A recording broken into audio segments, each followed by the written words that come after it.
At Denver International Airport, 5 words shattered Mike's world. Don't walk next to me. His girlfriend's betrayal sparked a journey from heartbreak to triumph. Watch how a structural engineer turned pain into power, reclaiming his life in this gripping tale of love, deception, and sweet, legal revenge. Mike Torres leaned over a blueprint in his Denver office, pencil tracing a beam's arc.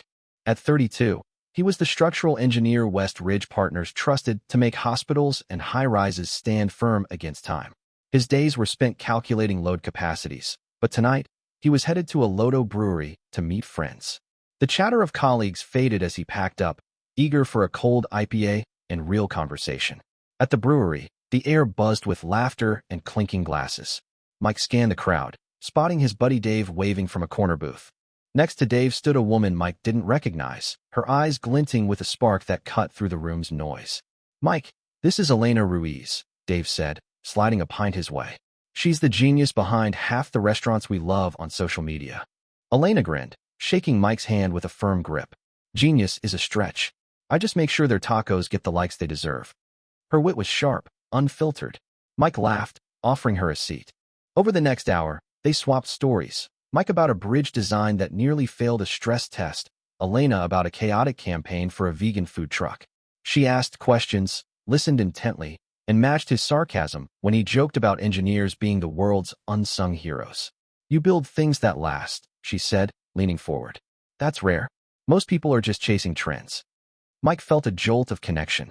Her ambition mirrored his own drive, but hers was creative, untamed. By the time they ordered a second round, they'd exchanged numbers, planning to grab dinner at a no-website faux spot Elena swore by. A week later, they sat across from each other in a dimly lit restaurant, steam rising from bowls of broth. Elena shared her dream of going independent, building a brand that told real stories. "I'm tired of making corporate accounts look human," she said, her voice fierce. "I want to create something that's mine."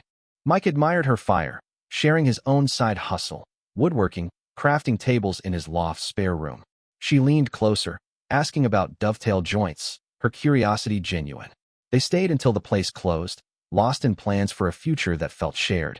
3 months later, Mike handed Elena a key to his downtown loft. "Move in," he said, heart racing. "Let's do this together." She'd hesitated, citing her lease, but her eyes lit up.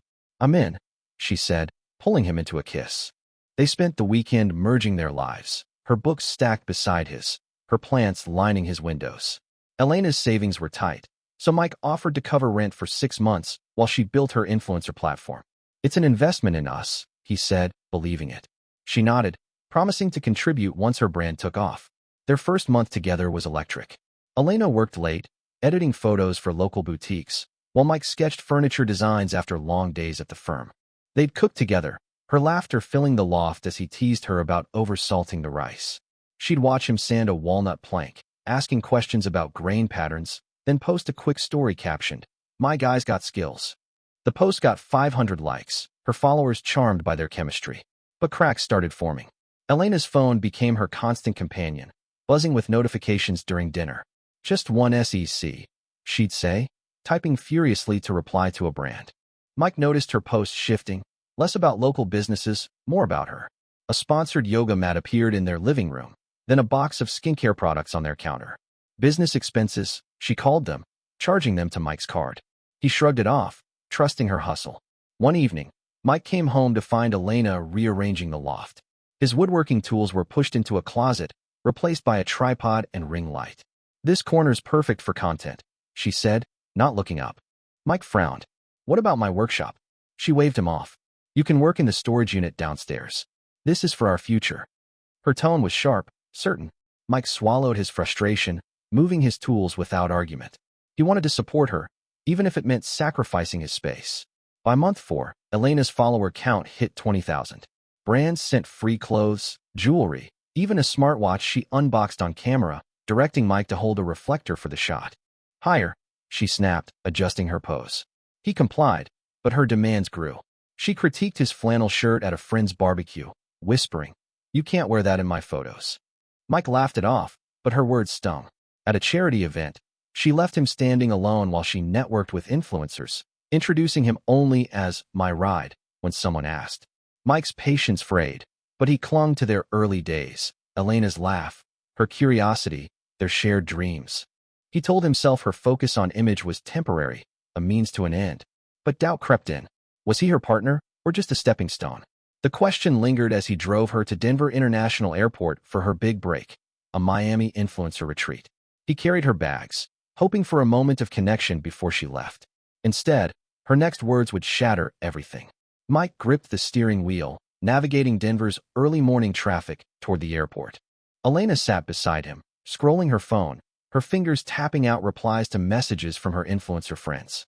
He'd woken at dawn to make her coffee, hoping for a quiet moment before her Miami trip, but she'd barely touched it, muttering about needing pre-flight content. The silence in the car felt heavy, broken only by the hum of the engine and her occasional sigh. "You nervous about the retreat?" Mike asked, glancing over. He wanted to bridge the growing distance between them, to find the Elena who'd once stayed up late debating his furniture designs.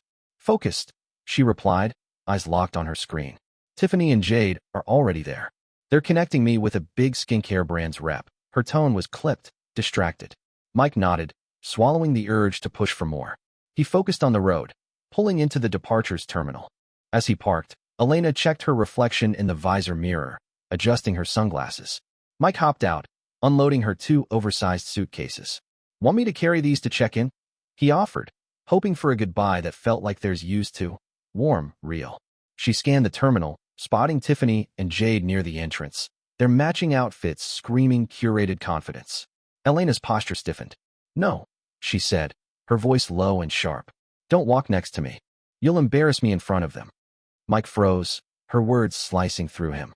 "What did you say?" he asked, voice steady but tight. She gestured subtly toward her friends. "Look at them, then at you. This is a professional trip.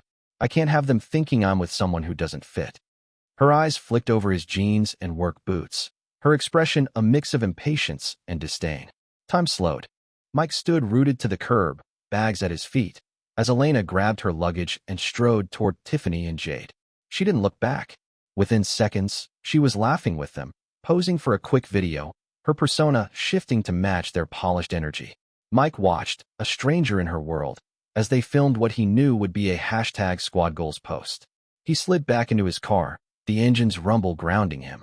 Her words, "Don't walk next to me," echoed, each syllable unraveling months of excuses he'd made for her. The late nights he'd spent holding reflectors, the weekends driving her to photoshoot locations, the credit card bills for her business expenses. He'd been a prop, not a partner. Instead of anger, clarity settled in. Mike drove to his office, but work couldn't hold his focus. He stared at his blueprints, the clean lines of steel and concrete mocking the mess of his personal life. By noon, Elena's first Instagram story popped up, a boomerang of her clinking cocktails with her new crew, captioned, "Chasing Dreams in Miami." #girlboss. No mention of him, not even a nod to the man who'd funded her trip. He opened his banking app, checking the joint account. Another $800 charge from a boutique, posted that morning. Enough.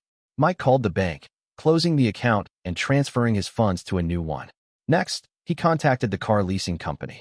The BMW Elena drove, registered in his name, was another necessary expense she'd insisted on. He arranged to terminate the lease, paying the fee without hesitation. Each action felt like reclaiming a piece of himself. Back at the loft, Mike surveyed the space. His woodworking tools, banished to storage, were a reminder of how much he'd surrendered. He texted a local moving company, booking a crew to pack Elena's belongings the next day. Her name wasn't on the lease. She'd contributed nothing to rent. Legally, this was his space. He scheduled a locksmith to change the locks, then ordered a security camera for the door. Every step was methodical, like solving an engineering problem. That evening, Mike sat alone, eating takeout pizza. Elena's latest post appeared, a poolside shot, her smiling with influencers he didn't recognize, captioned, "Found my tribe." #work hard, play hard. The comments poured in, praising her hustle, oblivious to the truth. Mike's phone buzzed with a text from Dave. "You see Elena's stories? She's acting like you don't exist. You okay?" Mike typed back, waking up. "Thanks for checking in." He didn't elaborate. Instead, he walked to the closet, pulling out a half-finished oak table he'd abandoned when Elena claimed the space. He ran his hand over the wood, its grain grounding him. Tomorrow, he'd start taking back his life. The next morning, the movers arrived, boxing Elena's lighting equipment, tripods, and endless skincare products. By midday, her presence was erased from the loft, her things secured in a storage unit Mike paid for. 3 months, a final courtesy.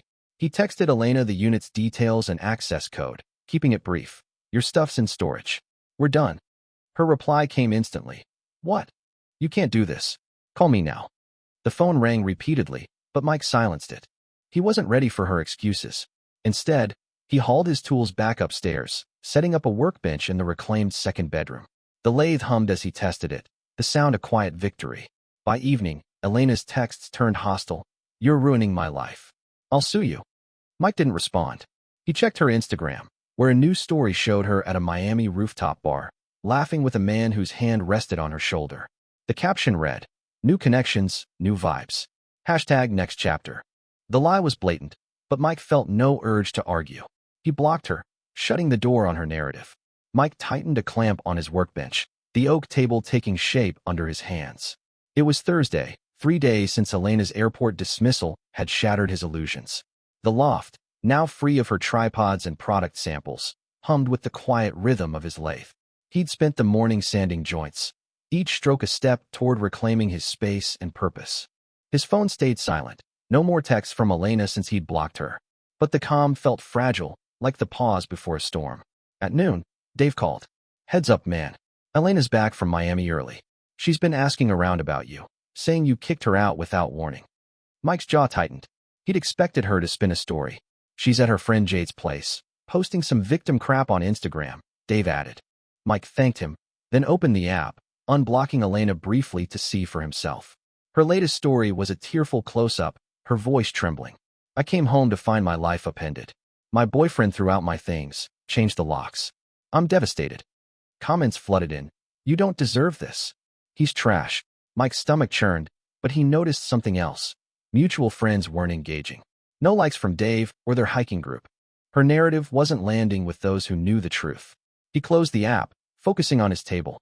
But the doorbell camera pinged, pulling him back. The footage showed Elena outside his apartment, Jade beside her, trying a key that didn't work. Elena pounded the door, shouting, Mike, open up. You can't do this. Her voice echoed through the hall. Jade tugged her arm, whispering something, and they left when a neighbor's door creaked open. Mike exhaled, grateful for the new locks. He called his building manager, explaining the situation and sharing the footage. Her name's not on the lease, Mike said. She never paid rent. The manager nodded over the phone. She showed up here this morning, demanding access. I told her it's your apartment. She wasn't happy.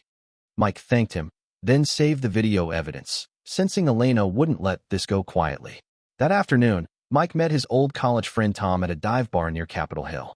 Over beers, he shared the airport incident and his decision to cut ties. Tom leaned back, unsurprised. She was always working an angle. Remember my birthday last year? She spent half the night filming candid moments instead of talking to anyone. Mike nodded, the memory stinging. He'd ignored those signs, too caught up in their early connection. Check this out, Tom said, sliding his phone over. Elena's latest post was a photo of her with a coffee, captioned, Finding Strength After Betrayal. Hashtag Rise Above. But the comments were mixed now. A friend from their hiking group had written, Maybe check your own actions first. Another added, Talk to Mike before you play victim. Elena's perfect image was cracking, her followers starting to question her story. Mike returned home, energized. He set up his camera, not for Instagram, but to film a woodworking tutorial. He spoke to the lens about joinery techniques, his voice steady, passionate. Editing the footage that night, he felt a spark he hadn't in months. On a whim, he uploaded it to YouTube, titling it Building Strong, Dovetails and Determination. He didn't expect much, just a way to share what he loved. By Friday morning, the video had 2,000 views, comments praising his clear explanations and genuine vibe. This is what YouTube needs. No fake flexing, one wrote. Mike grinned, replying to a few before heading to work. At the office, he dove into a hospital wing design, his focus sharper than it had been in weeks. But a text from an unknown number interrupted him. Mike, it's Tiffany. We need to talk. Tiffany, one of Elena's influencer friends from the airport, had his number through Jade. Mike hesitated, then called her. I saw what Elena's posting, she said. It's bullshit. In Miami, she was already planning to ditch you. She told us you were holding her back, showed off your loft like it was hers, and flirted with some photographer to upgrade her brand. Mike's grip tightened on the phone. Why tell me this? Because I'm done with the fakeness, Tiffany said. She used you, and now she's playing victim. I thought you should know. Mike thanked her, hanging up with a mix of anger and validation. Elena hadn't just dismissed him. She'd been strategizing his exit while living off his support. That evening, Elena's posts grew desperate. A new story showed her unpacking at Jade's, claiming she was starting over after being blindsided. But her engagement was dropping. Brands she'd tagged weren't responding, likely wary of the drama. Mike didn't comment or engage. Instead, he filmed another video, this one about structural integrity in furniture and buildings, drawing parallels to resilience in life. He uploaded it, feeling lighter with each step away from Elena's world. Saturday, Mike joined his hiking group at dawn, the Rocky Mountain air sharp in his lungs. As they climbed, he shared bits of the breakup with Sarah, a group member who'd known Elena casually. She always seemed obsessed with her image, Sarah said, stepping over a root. You're better off. Mike nodded, the trail's rhythm grounding him. He was done being a backdrop in someone else's story. Elena's betrayal had lit a fuse, and he was ready for the explosion to reshape his life. Mike's boots crunched on the gravel trail as he descended from a Saturday morning hike, the Rockies looming behind him. His phone buzzed with notifications, not from Elena, but from YouTube. His second video, blending engineering principles with woodworking, had hit 10,000 views overnight. Comments poured in. Love the realness. Finally, content that respects my brain. Mike smiled, pocketing the phone. For the first time in months, he felt like he was building something for himself. Back at his loft, he checked his email. The storage company confirmed Elena had accessed her belongings, no issues reported. Her silence was a relief, but he knew it wouldn't last. He spent the afternoon in his workshop, finishing the oak table with a smooth coat of varnish. As he worked, he filmed snippets for his next video, explaining how structural joints mirrored personal resilience. The process was grounding, each cut and polish a step away from the chaos Elena had left behind. By Sunday, Mike's channel, built to last, had gained 5,000 subscribers. He read through comments, responding to questions about dovetail techniques and load-bearing designs. A local furniture gallery owner messaged, intrigued by his work, and asked to see photos of his pieces. Mike sent a few, heart racing at the prospect of selling his creations. This wasn't just a hobby anymore, it was a path forward. His phone rang mid-afternoon, an unknown number. Mike, it's Jade, Elena's friend said, her voice hesitant. Elena's freaking out. She's telling everyone you sabotaged her career. Mike's grip tightened. She's at a coffee shop in Cherry Creek, trying to salvage a brand deal. I thought you should know she's planning to confront you. Mike thanked her, hanging up with a mix of dread and resolve. He wasn't surprised. Elena thrived on control, and he'd taken it away. That evening, Mike met Dave at a brewery to clear his head. Over IPAs, Dave shared a screenshot of Elena's latest Instagram post, a photo of her journaling in a cafe, captioned, "Healing from unexpected setbacks. #stay strong." The comments were sparse, her usual cheerleaders quiet. Her followers are catching on, Dave said. Someone leaked Tiffany's call to you. People know she's lying. Mike nodded, sipping his beer. The truth was spreading, and he didn't need to lift a finger. Monday morning, Mike arrived at West Ridge Partners, diving into a new project, a community center with a complex roof design. His focus was sharp, but a text from Sarah, his hiking friend, broke his flow. Elena's at your office. Be careful. Mike glanced out his window, spotting her on a bench across the street, typing furiously on her phone. He braced himself, knowing a storm was coming. She approached as he left for lunch, her steps quick and deliberate. We need to talk, she said, voice low but edged with anger. Mike stopped, keeping his tone even. Say what you need to say. Elena crossed her arms. You humiliated me. Moving my stuff, cutting me off, making me look like a fool online. I could sue you. Mike met her gaze. You lived in my apartment, used my money, and told me I'd embarrass you. We're done. Her eyes flashed. I was stressed. That airport thing was a mistake. You're blowing it out of proportion. Mike shook his head. It wasn't just the airport. You used me, my home, my income, my time. I'm not your prop. Elena's composure cracked. You think you're winning with your little YouTube channel? I have connections. I could have made you big. Mike stepped past her. I don't need your spotlight. Goodbye. He walked away, heart pounding but steady. Back at the office, he checked his channel. 15,000 subscribers now. A viewer had commented, your stuff feels honest. Keep it up. Mike replied, then got back to work, sketching roof trusses with renewed focus. Elena's threats felt hollow.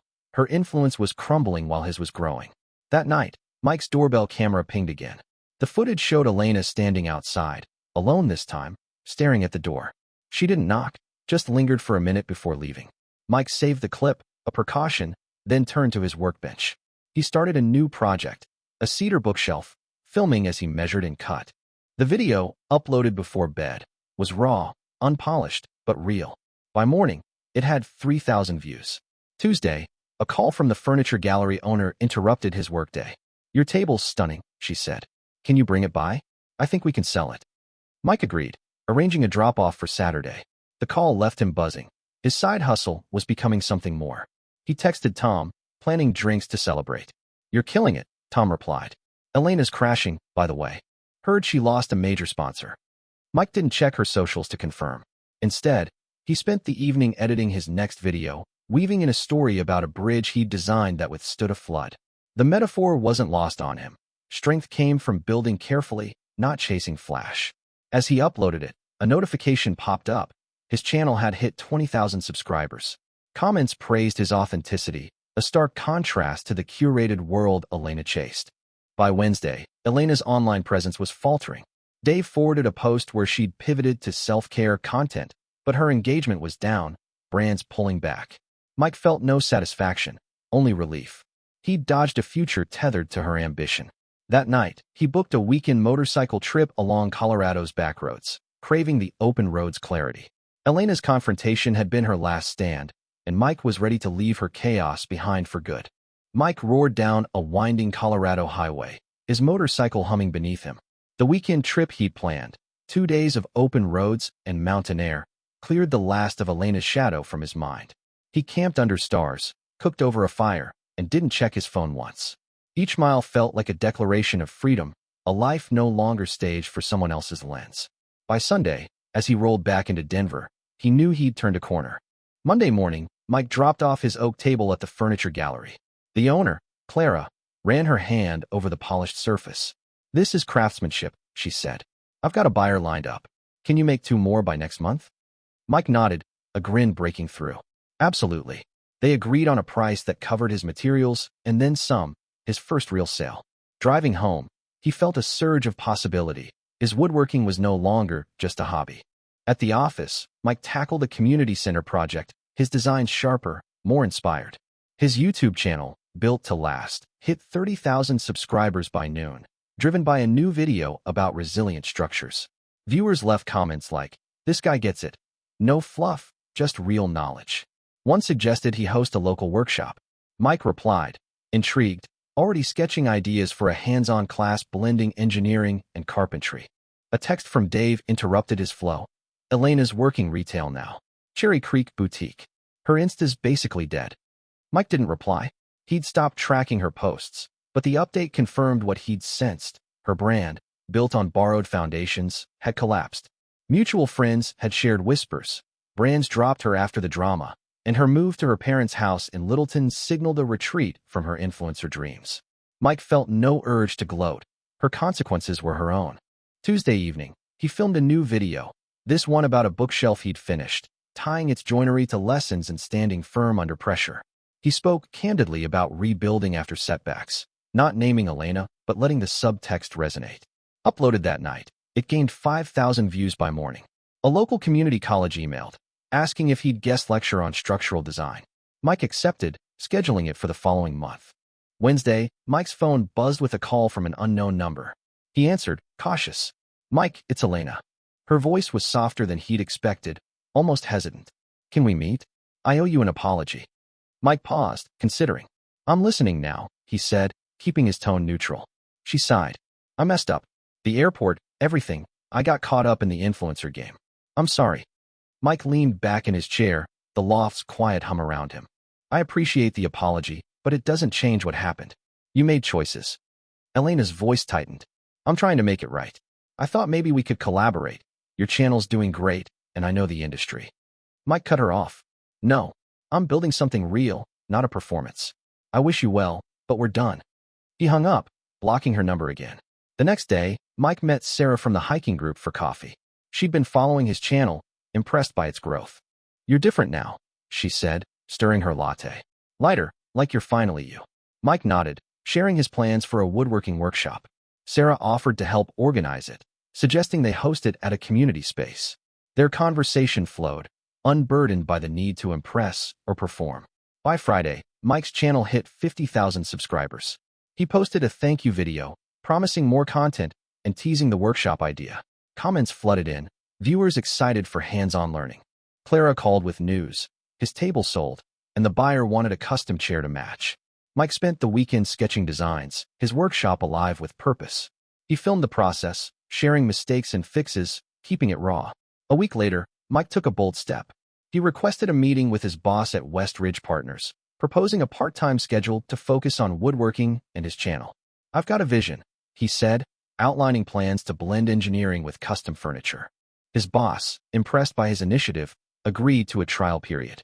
Mike left the meeting energized, already planning a new video series on sustainable design. Elena's final attempt came via email, forwarded through a mutual friend. She pitched a mutually beneficial partnership, claiming her industry connections could boost his channel to 100,000 subscribers. Mike deleted it without responding. Her world, built on appearances, had no place in his.